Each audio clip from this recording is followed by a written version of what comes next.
people say a man is made out of mud. A poor man's made out of muscle and blood. Muscle and blood. The men who work it often are men whose fathers worked it and whose sons will work it. And there's a certain pride among them in being the ones who go down into the mines to get it out. A variety of different unions. We're a very blue-collar state.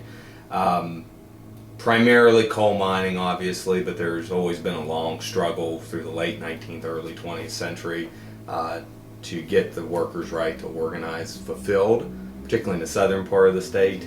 Things like the mine wars of the early 20th century, bloody conflicts between the miners on one side and the forces of the co-operators who would hire private armed guards and detectives to prevent any unionizing from taking place. In a place like West Virginia in particular, the union also sort of had a broader role, particularly with safety, because of mining and steel making. Those were very inherently dangerous jobs. So the union also helps deal with any grievances workers have about things that they believe that are unsafe.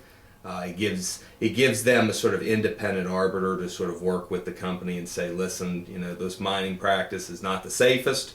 The men are concerned. And if this isn't resolved, they won't work ever since. The high point in recent years was about 25,000. Like West Virginia, it will not immediately destroy the unions that are left. That's the sort of political genius of right-to-work laws. Politicians who push those can say, well, this isn't taking away a labor union. It's still going to exist. What it takes away, and this is where it gets confusing, is that under current labor law, an employer does not, if an employer has a union contract with their workers, that employer under current labor law can hire non-union workers if he chooses.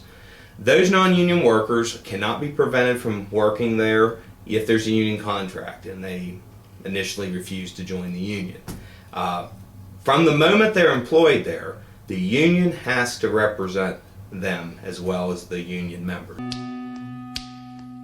I was born one morning when the sun didn't shine. I picked up my shovel and I walked to the mine. I loaded 16 tons of number 9 coal, and the straw boss said, well, to bless my soul, you load 16 tons